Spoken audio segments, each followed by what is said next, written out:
So we put the base, we pop it over here.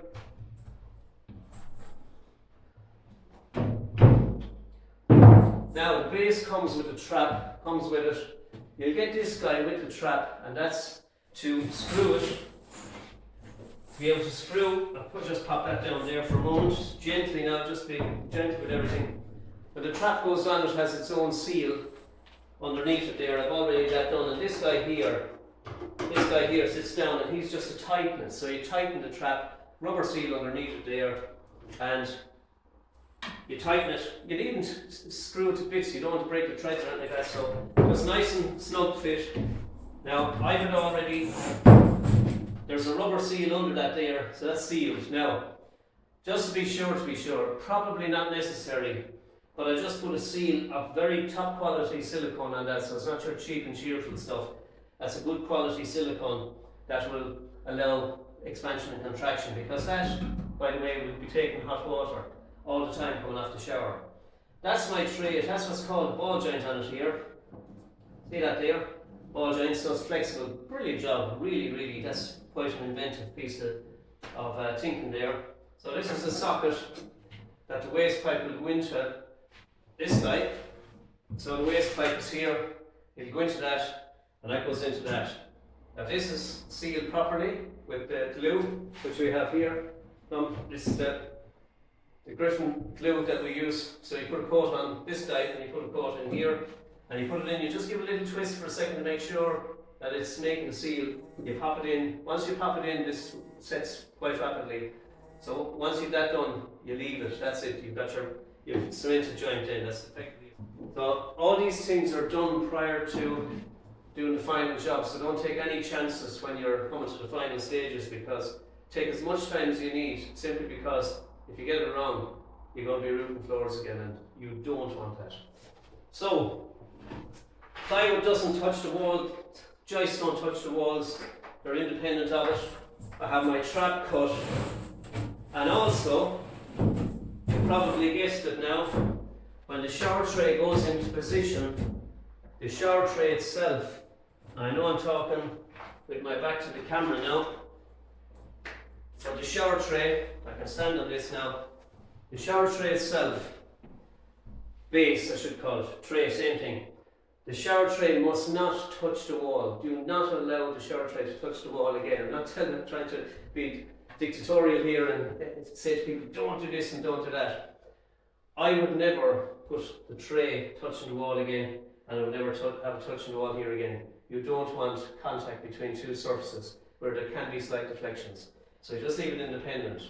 This will have a special seal on it afterwards, which takes account of everything else anyway, which is another flexible membrane.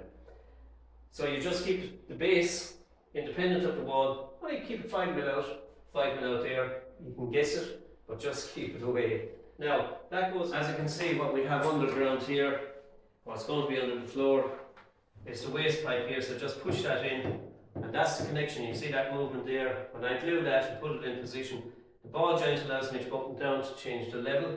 All I need to be is directly underneath this here, and my vent is where the pencil indicates there. It'll go out underneath that particular wall plate, and the pipe will run out there, so I've got a nice gentle angle going out. I don't want it to run out too fast or too slow. But the trap itself is done then. Once we're gone out there, I will make sure that when the pipe goes under that joist there, that little trim guy, the trimmer, I'll connect it to it there, the trimmer, to hold it in position, because this pipe gets hot. You don't want any flexible movement in that through its lifetime. So we'll avoid that like the plague. We don't want that movement. So I'll be able to click that to that point there when I'm done, prior when I'm going out. Now I've all the time in the world to do that. As you probably noticed, this is all I'm going to glue up. These are all loose. This is the only section of pipe that will go into position, and I can see it clearly here. Once I pop my head in underneath here, I get my eye onto it, and pick that up on camera there. You've got the ball joint, which allows for flexibility in all directions. So that's quite an inventive idea. I like that idea. That's very good. So my trap is sealed now, and that pipe will go into position. But prior to doing that, I've got to insulate under the floor first. So the insulation now will come next. So I'll have to insulate this level of floor. There's a bit of jiggery-pokery here again with the insulation, so I won't get it all insulated. but I'll do the best I can. I still need to be able to get that pipe in position. So I'll do that just to fool around there and get the insulation as best I can. I'm putting in 4 inches of insulation here, which is the rigid foam insulation, and that will give me what's called a good U value. I'll do a little section on U values when a little bit further advanced, when I get a little time there, just to do a little lesson on it. Just let the person know what U values are about or heating. We all the time talking about only upgrade your property, but nobody explains what that actually means or what it entails. You might see houses being pumped and insulation put on the outside, but very few people might understand the implications of it and the ability of the insulation to do its job when it's in situ. So just a little explanation of that and what it actually is technically, what's happening with the property. So now, once I have this pipe in position here, as I said, the waste can go on afterwards. I'll do the insulation, and prior to popping in that piece of insulation, I won't do that tomorrow anyway.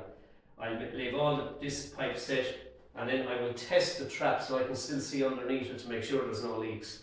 Because once I have insulation in the floor down, I'm bushed. I can't change it anymore now. It's fixed and it's finished. So, Anish, Goody and Kate Orella, just until the next hour, it's long before for the moment.